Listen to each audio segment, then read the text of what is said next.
कागा क्या क्या क्यों क्यों दारागा। अचानक चाची ने दुलार भरे अंदाज में मेरा मुंह चूमा, प्यार किया। कहीं दूर से आती हुई मुतरन्नम आवाज़ उभरी, कागा हमसे बात नहीं करोगे। मैं बौखलाया, घबराया हुआ, पसीने से भीगा हुआ। सही से सुना ही नहीं था कि इसने मुझे काका कहा है। ये कागा। मैं हाथ छुड़ाकर उठना चाह रहा था कि इसने मुझे पकड़ा, अपनी गोद में बिठाकर बाजुओं में भर लिए। चटाख चटाख जोरदार 2-3 बोसे दाग दिए।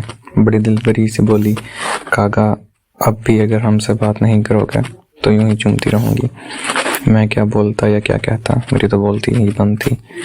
वैसे मैं कोई ऐसा भी छोटा ना था कि मुझे यूं चूजे की मानद उचक कर गोद में बिठा लेती, लेकिन इसका बुलाना अंदाज ही ऐसा था जैसे मैं कोई दूध पीता बच्चा। घर और बाहर कहते तो मुझे सब काका ही थे, मगर मैं अपनी उम्र, इल्म और ज़माने के हिसाब से बहुत आगे की सोच रखता था। आग को सिर्फ देखकर और महसूस करके ही नहीं, बल्कि आगे हाथ बढ़कर हाथ दामन जलाकर जानने का जुनून रखता था। तोतों के बच्चे उड़ाने के चक्कर में कई बार तोतों से उंगलियां कटवाईं, बड़ों के छत्ते जलाते हुए नाक मुँह आँखें डंगवा से भर लीं, अमरूदों जामुनों आमों के दरख्तों से गिरकर टांगें तुड़वाईं। शेख मौला बख्श के तालाब में 2 दफ़ा डूबते डूबते बचा। जिन चुड़ैलें देखने काबू करने के जुनून में कब्रिस्तानों में रातें गुजारी। उल्लू की चोंच, हुदूद की के पर और हुमा की तलाश में जंगलों बेलों में खाक छानी। इसमें अज़म सीखने के लिए हाफिज साहब और शाह साहब की मैयत में कई हफ्ते जो शहद और पानी के घूंट पे रोज़े रखकर वजीफे किए, चिल्ले काटे और तो और चाचा कुक्कड़ से करीब कीमिया गरीबी सीख चुका होता अगर पुरानी चाची ना मरती। ऐसे खाना ठारफन मौला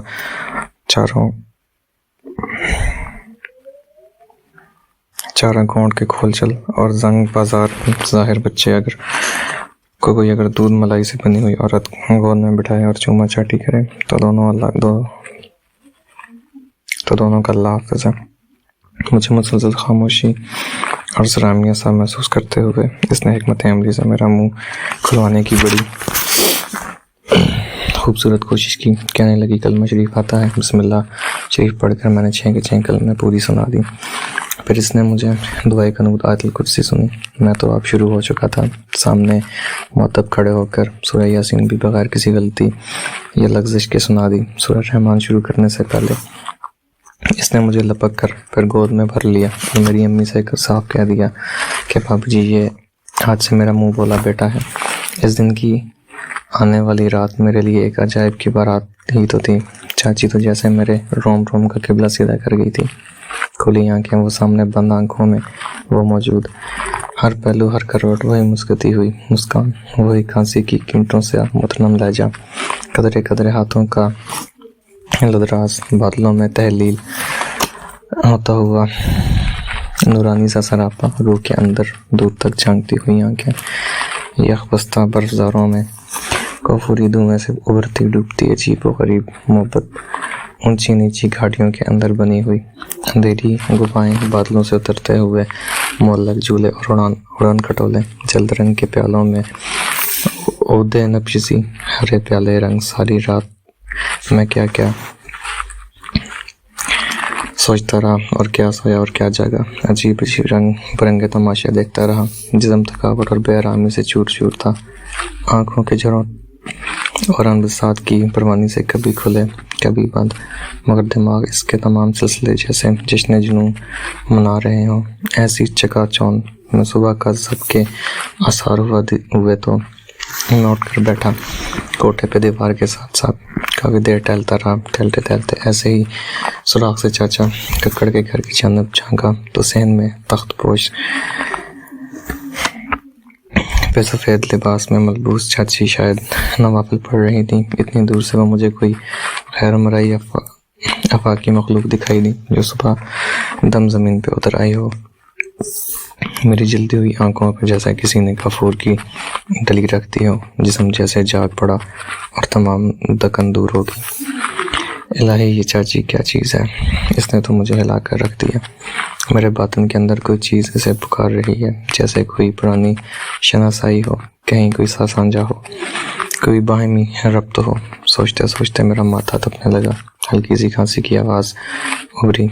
चाचा को कड़पनी सीढ़ियों पर चढ़ रहा था, शायद इसने मुझे देख ही लिया था। दीवारों की दूसरी जानब से आहिस्ता से बोला, काका सुबह सुबह क्या इधर देख रहे हो? चाची को देख रहा हूँ, चाची को देख रहा हूँ। चाचा मेरे मुंह से बेसाख्ती से निकल गया। दीवार के ऊपर जराफ की तरह सर उठाकर राजदार लहजे में आहिस्ता से बोला, चाची तुम्हें अच्छी लगती है। हाँ चाचा, बहुत अच्छी लगती है। लेकिन चाचा, उसकी आंखें। वो मेरी आंखों में अपनी बटेरे जैसी आंखें डालकर कहने लगा, काका जी, मैंने अभी तक इसकी आंखों को गौर से नहीं देखा। वो जब मेरे यहाँ आई है, इसे सोच में हूँ कि मैं इसे किस तरह से शुरू करूँ। मुझे तो इसका कोई उल्टा सीधा नज़र नहीं आता। कसम ले लो, जो अभी तक मैंने इसे छुआ तक हो, सोचता हूँ कि कहीं ये मैली ना हो जाए। बीवी की नज़र से देखता हूँ तो दिल डूबने से लगता है कि कहीं इसकी तौहीन ना हो जाए। वो सुबह के तारिक को ठहरी ठहरी नज़रों से देखते हुए बोला, काका यार, मैं कई रातों से सोया नहीं। जब देखूं तुम्हारी चाची नमाज़ें पढ़ती रहती है, फारग होती है तो कुरान शरीफ खोल कर बैठ जाती है, वहाँ से हटती है तो एक लंबी सी तस्बीह उठाकर बैठ जाती है। मुझे तो लगता है कि मैंने किसी पीरनी या मौलवी से निकाह किया है। मेरे यार काका, वो रोहानसों में होकर कहने लगा, तुम्हारी चाची ने मेरा सारा सामान, सोना बनाने के सारे नुस्खे और हंडियाँ, बोतलें, सब कुछ मेरे बताए बगैर तोड़ फोड़ कर बर्बाद कर दी। कुछ भी तो बाकी नहीं बचा। तुम तो जानते हो कि सोने की तैयारी में बस एक आधा आंच की कसर रह गई थी। कल तो मैं ये सोच भी रहा था कि मुर्शिद सरकार के पास जाकर इसे वापस करूं। वो मेरा बाजू दबाकर बकरी की तरह मिमनाते हुए फरियाद करने लगा, यार काका, मुझे तो इसे बीवी समझते या कहते हुए भी डर सा लगता है। मेरी हंसी फूट गई, हॉर्न दबाकर बड़ी मुश्किल से जब्त किया।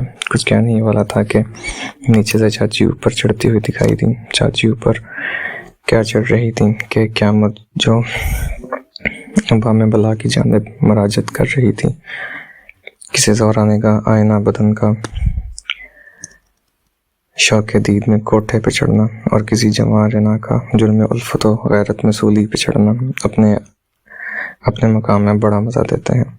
चाची सीढ़ियाँ चढ़ रही थी। हम दोनों पागलों के बस में होता तो हम दूसरी जानब किसी बावी में उतर जाते। मैं बस दीवार था। ऊपर पहुंचकर चाची ने एड़ियाँ उठाकर मुझे देखा और बोली, अस्सलाम वालेकुम। ये सुबह सुबह चाचा भतीजे में क्या बातें हो रही हैं? फिर चाचा से मुखातिब हुई, आप मस्जिद जाकर नमाज पढ़ें, अज़ान होने वाली है। मेरी जन्म देखते हुए कहा, काका तुम इधर आओ, नहाओ धोकर वुज़ू करो और आज तुम मेरे साथ ही नमाज पढ़ोगे। मुझे याद पड़ा कि चाची ने हमारे घर में भी मुझे काका कहने की बजाय कागा कहा था। चाची मुझे काका की बजाय कागा क्यों कहती थी, मैं कुछ समझ ना सका। नमाज तिलावत के दौरान भी चाची मुझे कागा ही कहकर मुखातिब कर होती रही। चाची की पहले और कौन सी बात थी जो मेरी समझ में आती कि अब कागा वाली बात भी मैं समझ नहीं आती। पूछने की हिम्मत ना पड़ी। मैं सिर्फ इतनी बात जानता था कि कागा हिंदी का लफ्ज़ है और इसके मानी कव्वे के हैं। फारग होते ही चाची मुझे हस्बे हाल गुमसुम पाकर खुद ही गोया बोली, कागा मैं तुम्हारे लिए चूरमा बनाती हूँ, आज और आइंदा तुम नाश्ता यहीं मेरे साथ किया करना। चूरमा? मैंने ज़ेरे लब दोहराया और पूछा, चाची ये चूरमा कैसा होता है? चाची मुझे चूमते हुए खुश खुश कहने लगी, कागा एक चूड़ी होती है जो सोनी अपने महिवाल और हीर अपने रांझा के लिए अपने हाथों से बनाकर ले जाती थी। इसे चूरी में घी, शक्कर और बाजरे की रोटी होती है और चूरमा में घी, मलाई, शक्कर, तिल, ज्वार, पिस्ता, बादाम, चार मगज, सौंफ, फल, मखाने और जौ का आटा भी होता है। मैं टुकर टुकर चाची के शादाबी चेहरे और पुरस्कार आंखों की बसरी तिलावत में मगन था। खुदा जाने वो क्या कह रही थी। फिर बोली, और हाँ, ये चूरमा मैं तुम्हारे लिए अपने हाथों से तैयार करूँगी। जवाब में मुझे कोई और बात ना सूझी, यूं ही बात चलाने की गर्ज से पूछ लिया, चाची तुम मुझे काका क्यों नहीं कहती? काका क्यों कहती हो? क्या तुम्हें काका कहना अच्छा नहीं लगता? वो मुस्कुराई जैसे कपास का शगुफा चटका हो। धीरे से बोली, तुम सबके लिए काका हो मगर तुम मेरे लिए काका हो। मुझे तो कुछ समझ में नहीं आया। मैं यूं ही इसे बिट बिट देखने लगा। इसलिए तो नाश्ते में तुम्हें चूरमा शुरू करवा रही हूँ कि कागा चूरमा बड़े शौक से खाता है। अब हर रोज़ सुबह नाश्ते में चूरमा खाओगे तो फिर धीरे धीरे मेरी सब बातें खुद ब खुद ही समझ जाया करोगे मेरी अच्छी चाची। अभी सिर्फ कागा वाली बात समझा दो, बाकी और बातें मैं चूरमा खाकर समझ लिया करूँगा। मैंने खुशामद की। चाची ने आंखें बंद कर ली। सिर्फ खोल आंख थोड़ी सी नींद वाली थी, जैसे कुएं से बोल रही हो। बिस्मिल्लाहिर्रहमानिर्रहीम। हर इंसान जो दुनिया में है वो किसी न किसी चौपाया, दो चौपाया, रेंगने वाले, तैरने वाले, उड़ने वाले जानवर की जबलत पे पैदा हुआ है। जहाँ पे इंसान अशरफुल मखलूक़ात है, वहीं अपनी मखसूस हैवानी जबलत की बिना पर अफजल और अफसल रुझानात का हामिल भी है। इंसान तमाम उम्र अपने इसी जबली तकाज़ों के मुताबिक अमले बेराह रहने पे मजबूर है। इसकी अच्छी बुरी साद नस जबली खसलत, इसकी सोच विचार, फैसले और रोज़मर्रा के दीगर अवामिल पे असरअंदाज होती हैं। कोई शेर है तो कोई महज गिदड़, कोई लोमड़े की खसलत रखता है तो कोई हिरन की मानद भोला भाला है, कोई शिकरा तो कोई कबूतर है, और बिल्कुल इसी तरह कोई मछली, मेंढक, गधा, उल्लू और कोई बकरी की तरह बुज़दिल। मैं तो कव्वे यानी कागा में फंसा हुआ था। मैं अपने अंदर ही अंदर अपने कोई कव्वे की आदत खसलत ढूंढने की कोशिश कर रहा था, जिसकी वजह से चाची मुझे कागा कहती थी। चाची की बात अभी ख़त्म नहीं हुई थी कि मैं बोल पड़ा। इसका मतलब है कि मैं कौवा हूँ। कौवा तो बड़े ढीठ, धोखेबाज और नजीज होते हैं। चाची ज़रा गौर से देखो, तुम्हें मुझ में कोई ऐसी चीज़ नज़र आती है? ये तो मेरे साथ बहुत सत्ती है। मैंने रूठते हुए मुँह सा बना लिया। कागा, मैं अभी तुम्हें कुछ भी बताना नहीं चाहती थी। ये सब चूरमे के बाद शुरू होना था। तुमने खुद ही मुझे बताने पर मजबूर किया है। अब नाराज़ हो रहे हो क्या? ये मेरे साथ जाती नहीं। ये सुनकर मैं बैठ गया, लेकिन मुँह बसोरी रहा। चाची अब कदरे संजीदा हो रही थी। कहने लगी, कौवे और कागा में ज़मीन आसमान का फ़र्क है। कौवा मांस, अनाज, गंदा मुंदा जो मिले पेट में उतार लेता है, यानी कौवा ढीठ और चक्रबाज होता है। कागा तो पी की खबर लाता है। ये अज़ल से अब तक केतार हिलाता है। जानदारों में सबसे लंबी उम्र पाता है। इसने हाबील काबील वाले कत्ल के मामले में कब्र कुशाई का तरीका समझाया। नूह अलैहिस्सलाम की रहबरी की, हज़रत खज़र अलैहिस्सलाम की खबर ली, पारस रेगीदार आब हयात चखा, कोई काफ पे उड़ान भरी, सैवल मलूद में डुबकियाँ लगाईं, तन मन काला, ये मलंग दरवेश मुनाफिक नहीं होता।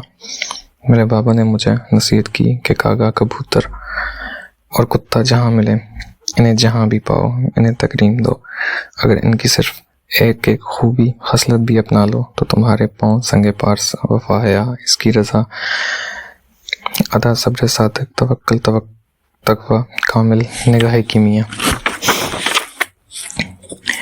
मैं गुस्ताखी करके दरिमा में बोल पड़ा, चाची मैं ये ओकी ओकी बातें नहीं समझ सकता। मैं जा रहा हूँ, मेरा सर दर्द करने लगा है। चाची ने शफकत भरा हाथ मेरे सर पर रखा। मुझे यूँ महसूस हुआ जैसे दर्द कफूर हो गया और इनकी कही हुई अदक अदक बातें अपने आसान तरीन मफ़हूम के साथ मेरी समझ में आ रही हैं। कागा, आइंदा ऐसे मत कहना, ये बेअदबी है। हम बाबा जी के सामने ऐसा नहीं कर सकता। ये बाबा कौन होते हैं? मैंने नया शोशा छोड़ दिया। पहले कागा को तो समझ लो, फिर खुद ब खुद ही पता चल जाएगा कि बाबा, मुर्शिद, पीर, ये उस्ताद कौन होते हैं। हाँ, तो मैं बता रही थी कि हर इंसान की किसी न किसी हैवानी जबलत पे होता है। जो नज़र वाले हैं मुकाबिल को देखकर इसके जानवर को जान जाते हैं। वो फिर इसी निस्बत से इससे मुज़ाकरात या मामलात करते हैं। वो समझाने के अंदाज को आसान तर करते हुए बताने लगी, अगर तुम्हें ये मालूम हो जाए कि तुम्हारे सामने एक सांप या बिच्छू बैठा है तो तुम यकीनन इसके अज़र से खुद को महफूज बनाओगे। बाबा सड़िया सुक्का सलाबा। कागा, ठीक 2 दिन और 1 पहर कम 40 बरस पीछे, जब मैं 7 बरस की छोकरी थी, अपने माता पिता के साथ दुर्गा माई के मेले पे आई थी। भरतनाग आनंद नाग के पास एक छोटी सी बस्ती थी। बस 60-70 घर, 6-7 मुसलमान और बाकी हम हिंदुओं के थे। हम ऊंची जात के पंडित ब्राह्मण, मेरे पिताजी बस्ती के मुखिया थे और मंदिर के पंडित। जम्मू से 18 कोस पीछे की जाने परम पोत एक मुसलमान फकीर का आस्थाना था जो हमारी राह में पड़ाव था।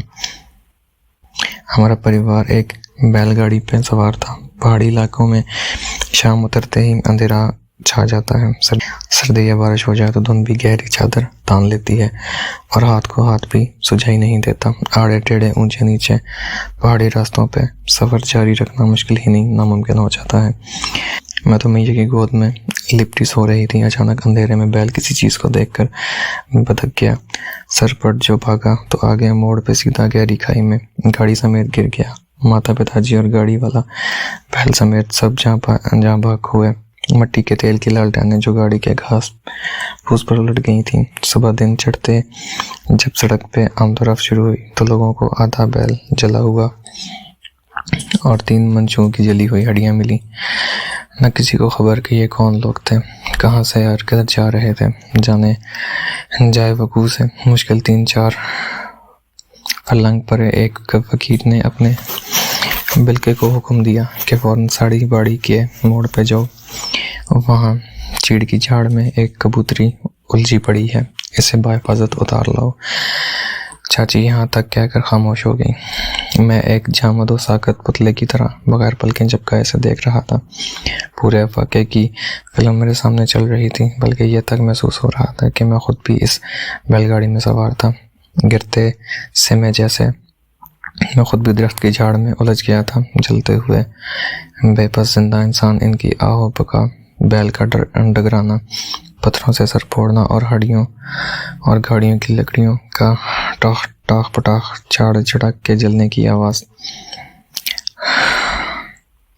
मैंने ये भी देखा कि एक स्याहपोश नंगे सर नंगे पाँव बेखौफ व खतर आया। दरख्त पे चढ़कर इसने मुझे उतारा। मैं तकलीफ से रो रहा था क्योंकि मेरी बाईं आंख के पास किसी झाड़ी का कांटा घुसा हुआ था। मुझे वो दरवेश बड़ी हिफाजत से फकीर के डेरे तक लाया। फकीर ने फौरन मुझे अपनी हिफाजत में ले लिया। आंख से कांटा खींचा निकाला, उंगली से लाभ लगाकर मेरी आंख पे लगाया और दूध पिलाकर गठरी पे डाल दिया। अचानक मेरी उंगली मेरी बाईं आंख के कन्ने पे चली गई। चाची यह देखकर मुस्कुराई और कहने लगी, खागा देखा तुम भी तो वहाँ थे, तुम्हारी इसी आंख में कांटा घुसा था। आगे बढ़कर चाची ने मेरे जख्मी आंख चूम ली। मुझे अजीब सी ठंडक और तस्कीन का एहसास हुआ। 1-2 शदीद झटके से लगे, जैसे आंख के अंदर कोई हलचल गड़बड़, कोई हरकत सी हो रही हो, और फिर हल्का सा दर्द उभरा। मैंने घबरा कर आंख पे हथेली रखी। चाची ने मुंह से लाभ लगाकर मेरी कनपट्टी से आंख के दोनों कोनों पे लगाया। वो 4 लम्हों बाद मैंने हौले से आंख खोली। मेरे सामने कबूतरी और चाची दोनों बैठी हुई थी। बाएं में कबूतरी, दाएं में चाची। कभी दोनों आपस में गटमट हो जाती। चाची ये क्या, मैं तो क्या देख रहा हूँ। हाँ गागा, तुम ठीक देख रहे हो। मेरी काया का ये भी एक रूप है। वरबा की अशरफी कबूतरी, ये वहाँ तक भी प्रवास कर सकती है जहाँ ये भी अशरफी की मानद खरा चमकता दिखाई पड़े। चाची, कागा तो वहाँ तक प्रवास नहीं कर सकता ना। कागा पूछो कि कहाँ तक प्रवास नहीं कर सकता। कागा तो स्याहपोश दरवेश होता है। क्या क्या की जनता इसे हर पल बेचैन और बेकरार रखती है, जिसे हम कहाँ समझते हैं। वो क्या क्या क्यों है, वो हर समय खोजता रहता है। ये मौज़ा-ए अव्वल, इसे अज़ल और अबद का ज्ञान मिला। इसी ने अलसत, हिस्स और मस्त का फलसफा समझा। ये चैन और उचक लेता है, मांगता नहीं। ये घर दर घर का कायल नहीं। ये रंग रूप चूल्हा नहीं बदलता। कुत्ता कबूतर रंग संग बदले, मगर कागा का रागा कभी न बदले। ये ज़रा दरवेश मरने के बाद दफन किया जाता है। कुत्ता रोड़ी, कबूतर शिकम और कागा घोर घोरा वेका काका। अम्मी की आवाज़ मुझे जैसे कोई खाब से वापस खींच लाई थी। सुबह का उजाला फैल चुका था। अम्मी हाथ के इशारे से मुझे बुला रही थी। चाची ने आगे बढ़कर सीढ़ियों पर जाकर अम्मी को सलाम किया और बताया कि काका ने नमाज और तस्बीह मेरे साथ ही पढ़ी है। कल से इंशाअल्लाह कुरान पाक भी पढ़ा करेगा, और हाँ नाश्ता तो ये मेरे साथ ही किया करेगा। अम्मी को और क्या चाहिए था, वो तो यही चाहती थी कि मैं एक नेक दीनदार बच्चा बनूं और किसी तरह से अपनी आवारगियाँ, दोस्तियाँ और कान और नाक में दम करने वाली शरारतें ख़त्म करूं। इसके बावजूद अम्मी अपने खदशे का इज़हार करते हुए कहने लगी, बहन अल्लाह आपको खुश रखे, जज़ाए खैर दे, मगर एक साफ बात कह देती हूँ, अपना फ़र्ज़ समझती हूँ, बाद में मुझे कोई अलामा ना देना। आप अभी इसे ठीक से जानती नहीं है, ये बड़ा शरारती, मक्कार और हरफों का बना हुआ शैतान है। इकलौता बच्चा है, हमारे बेजा लाड प्यार और दुलार ने इसका बेड़ा गर्क कर दिया है। कुछ अरसा से इसे चोरी की आदत भी पड़ गई है। इसे ज़्यादा मुंह ना लगाएं, आगे आपकी मर्जी, जैसा मेरा वैसा तेरा।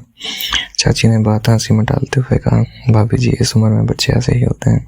वो मुझे पुचकारते हुए बोली, आप बिल्कुल फिक्र ना करें, ये बच्चा तो बहुत अच्छा और भला का ज़हीन है, इसे पढ़ने लिखने इल्म सीखने का बहुत शौक़ है। आप इसे अल्लाह और मेरे सुपुर्द कर दें, इंशाल्लाह सब ठीक हो जाएगा।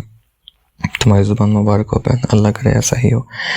मैं तो हर वक्त अल्लाह से ही फरियाद करती रहती हूँ, बुढ़ापे में दिया है तो बस तू ही इसका आने के बान है, तू ही इसे अपनी पनाह में रखकर एक बंदा बना दे, इसे अपने माँ बाप और ख़ानदान का नाम रोशन करने वाला बना दे। आमीन कहकर अम्मी अपने सर पर दुपट्टा दुरुस्त करते हुए इधर अपने सहन में उतर गई और चाची ज़बरदस्ती मुझे अपनी कमर पर लाद कर वापसी तख्त दराज पर आ गई।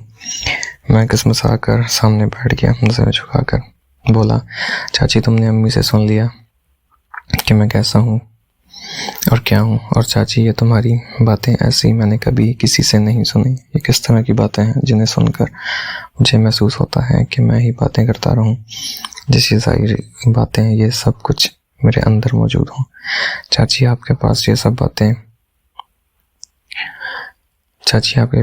कुछ कैसे आया, कहाँ से मिला? औरतें तो ऐसी बातें नहीं करती। मेरी अम्मी, मेरी दादी, नानी, ममानी, गले मोहल्ले की औरतें, हज़ारों औरतों की मैंने बातें सुनी हैं, चुगलियाँ, बदखोइयाँ, कोसने, ताने और बेकार दुनिया भर की बातें। तुम्हारी ऐसे मनमोहनी सोनी सोनी दिलो दिमाग में खुशबू की तरह महकने वाली बातें इस दुनिया से परे की किसी और जहान की मालूम होती हैं। चाची दिल फरेब मलकूती से मुस्कुराहट के साथ मेरी बातें सुन रही थी, फिर प्यार से मेरे पोपले हुए गाल पे चिप जमाते हुए कहा, ज़्यादा किया क्यों खाए ना कर काका। ये लाइन एक बार पढ़ते हैं, ज़्यादा किया क्यों खाए ना कर काका। चाचे कक्कड़ ने अंदर दाखिल होते हुए ही एक बम किस्म की अस्सलाम वालेकुम दागे नवी फकीरी था दोपहरी धुएं। चाचा जैसे नया मुसलमान हुआ था, दाढ़ी का खत भी निकाल लिया था, सर पे सफ़ेद पराग, टोपी, साफ सुथरा लिबास, शाने पे धुला हुआ परना, लबो लहजे और चाल ढाल में भी एक नुमाया फर्क ज़ाहिर था। पास बैठते हुए चाची की नज़र बिछाकर मुझे एक आंख टिकाई, फिर शरारती लहजे में कहा, काका बड़े खुश किस्मत हो चाची, तुम्हें बहुत चाहने लगी हैं, जब से तुम्हारी घर से होकर आई है तुम्हारे ही कलमे पड़ती रहती है। लिफाफा बढ़ाते हुए कहने लगा, लो तुम्हारी चाची और तुम्हारे लिए हलवा पूरी और कतलमे का नाश्ता है। और हाँ काका यार, चाचा पता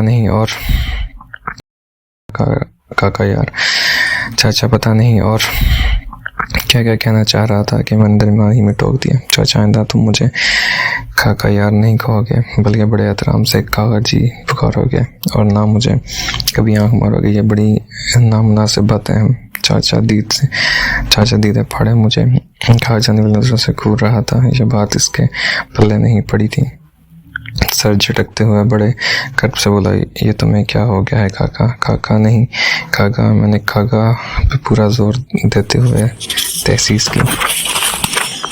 चाचा ने मुझे तंज लगाते हुए पूछा, बड़े मियाँ ये काके की बजाय काका क्यों कहूँ? हमेशा हम सब तुम्हें काका ही कहते चले आए हैं। फिर वो अपनी चुनी आंखों से मेरी आंखों में गड़ते हुए बोला, और बड़े भाई एहतराम का क्या चक्कर है? और ये इल्ज़ाम कि मैं तुम्हें आंख मारता हूँ जबकि मेरी बाई आंख वैसे ही फड़फड़ाती रहती है। तुम दो रोज़ चाची की गोद में क्या बैठे साहबजादे का दिमाग ही सातवें आसमान पे जा अटका है। वो प्यार से मेरा कान ऐंठ कर पूछने लगा, पहले तो तुम मुझे काका का बताओ कि ये क्या है? चाचा तुम्हें कक्कड़ का तो पता है, कागा का पता क्यों नहीं है। चाचा मुझे धूल जमाने के लिए आगे बढ़ा तो मैं वहां से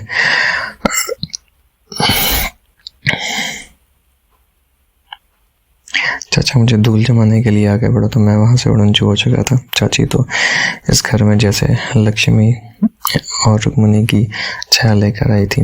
एक आध महीने में तो हाथ पांव लगी मेहंदी भी रंग नहीं छोड़ती। चाची ने चाचा और घर की ऐसी काया पलटी थी कि अनगिनत सदियों के तिलिस्म में सब फूट गए थे। कहाँ पहले इस घर की भू बीट से हमसाए नाक मुंह पे कपड़ा फैला कर रखते थे। यहाँ के तरह दीवार पर नहुसत और नमरादियों के साए लिपटे रहते थे। इस घर का पक्का बच्चा तो कोई फकीर तक भी नहीं उठाता था। काले कुक्कड़ मसान जड़ी बूटियों के धुएं आग के अलावा कश्यते कारियां होके की गड़गड़ाहट नमरादियां महरूमियां नहुसते खलासते ऐसी दूल्ही के घर जैसे आस्थान बन गया था। और घर वाला जो सुधा का टेढ़ा था, जो झूठा सच्चा सोना बनाते बनाते खुद ही पीतल नुमा रह गया था। अब चाची की जुत्ती की सदके खरा पासे का सोना बन चुका था। कहते हैं कि औरत चाहे तो सोने के नाके से घर बना ले और चाहे तो इसी सुई के नाके से इसे उजाड़ दे। कहते हैं कि औरत चाहे तो सुई के नाके से घर बना ले और चाहे तो इसी सुई के नाके से उसे उजाड़ दे। चाची चाचे के लिए ऐसी भाग्यवान साबित हुई कि अब मोहल्ले शहर कचहरी में इसे मोतबर समझा जाने लगा। मोहल्ले भर की लड़कियां बालियां बच्चे बच्चियां सगड़पना और दीनदारी सीखने के लिए यहाँ आने लगी। चाची की दीनदारी समझदारी अक्ल और दिल में उब जाने वाली शख्सियत और तस्बीयत का इशारा किसी कफूर कलित की मशहूर कुन धीमी धीमी रोशनी की मानत फैल चुका था। और तो और मैं खुद शैतान की नाखनों से खड़ा हुआ ऐसा मुलायम होकर हुआ कि कच्चे मोती वाला आँख में रकत महसूस तक न हो। मेरा नाश्ते वाला चूरमा तो पहले से दूसरे रोज से ही शुरू हो गया था। जैसे चाची अपने किसी खास नुस्खे से हर सुबह नमाज के फौरन बाद तैयार करती। चाचा अपने हाथ से खाता, चाची अपने प्यारे हाथ से मुझे खिलाती, फिर खुद भी खाती। चाचे का हुक्का तोड़ फोड़ कर फेंक दिया गया था। चाची कहती थी कि साहिब इल्म साहिब इज्जत नहीं हो सकता।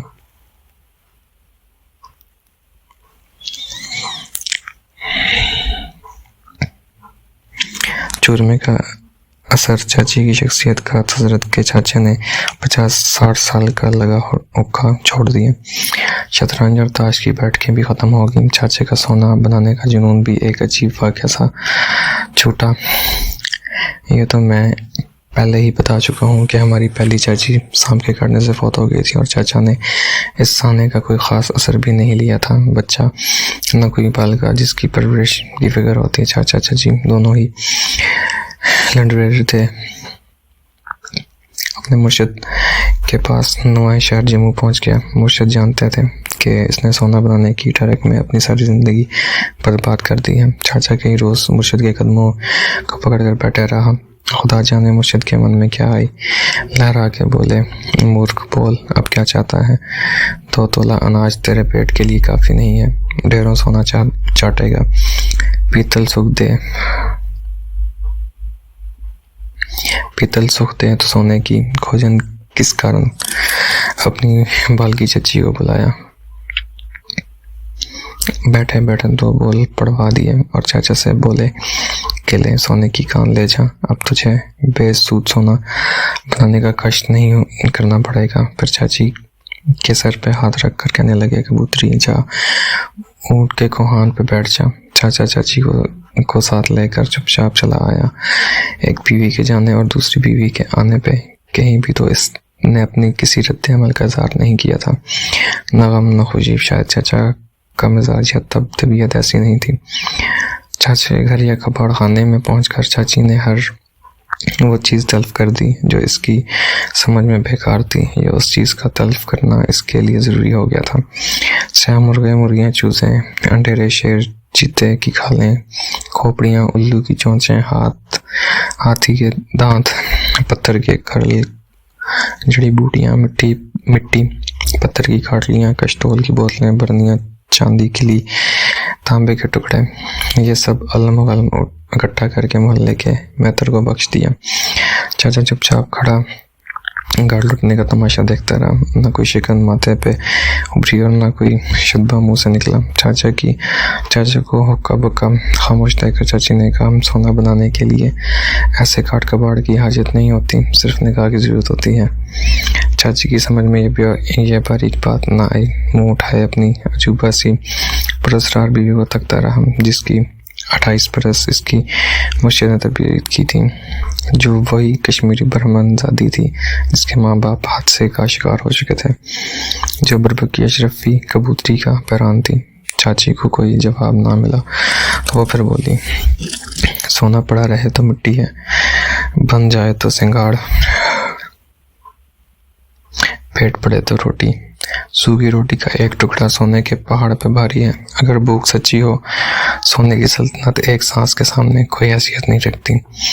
अगर जान बचती हो फकीर के फाके के सामने, सोने की कायनात भी हेच है तुम्हारे मुर्शिद पाक के लिए, जो के आटे की घोगी आग में सुर्ख किए हुए पत्थर पे सूंघी है, जो के सतो पत्थर पे पत्थर रख के टूटे जाते हैं। अब आप बोलें, आप क्या चाहते हैं? अगर तो आप महज सोना चाहते हैं तो लाएं 10-20 मन, कोई धात, पीतल, चांदी का तांबा। अल्लाह के अमर से मैं सोना बना देती हूँ, खूब ऐश करें। सोना बनाना तो बच्चों का खेल है, असल काम तो ये जानना है कि हमारी तख्लीक का मकसद क्या है। और जब कोई ये जान लेता है तो फिर वो अल्लाह के अमर से कायनात की हर चीज़ पे हक और अख्तियार हासिल करके भी अमरन और अमालन ला तअल्लुक़ बेनियाज हो जाता है। जैसे नबी पाक सल्लल्लाहु अलैहि वसल्लम, अगर हम चाहते हैं तो अरब के सारे पहाड़ और सहरा के सब ज़र्रे सोने में तब्दील कर दिए जाते हैं, मगर सरकार सल्लल्लाहु अलैहि वसल्लम मदीना ने हरगिज़ ऐसा ना चाहा। कायनात के वारिस होते हुए भी कनात, सब्र और शुक्र पसंदी फरमाया। अदना से अदना काम अपने हाथ से सरंजाम दिया। लिबास, ताम, क्याम में मेहना रवि और आम लोगों का सा अंदाज़े पसंद फरमाया। रौनक, तकब्बर और शाहाना रस्म व राज़ से हमेशा अगमास बरता। मुर्शिद पाक के हुक्म के मुताबिक मैंने तुम्हें नेकी पति भला बुरा समझा दिया है, अब जो कहो मैं हुक्म की तामील के लिए तैयार हूँ। चाचा ने लड़खड़ाती जुबान से सिर्फ इतना कहा, नेक वक्त मैंने आज से हर हिल्लत तर्क कर दी। मैंने भी मुर्शिद पाक के हुक्म की तामील की थी, वरना मैं किसी तौर भी तुम्हारे जैसी नेक औरत का शौहर कहलाने के काबिल ना था। अल्लाह मेरे गुनाह माफ़ करे। तुम मुझे सही से गल में आते हैं और ना नमाज, रोज़ा, कुरान पाक तो मैंने पढ़ा ही नहीं। अल्लाह और मुर्शिद सरकार ने अगर तुम्हें मेरे लिए नेमत का सामान बनाकर यहाँ भेजा है तो मेरी अकबत में सब्र संवार दो। इस उम्र और हालत में मैं कोई वली अल्लाह बनने से तो रहा, कम अज़ कम मौत तक तो रास्ता आसान हो जाए।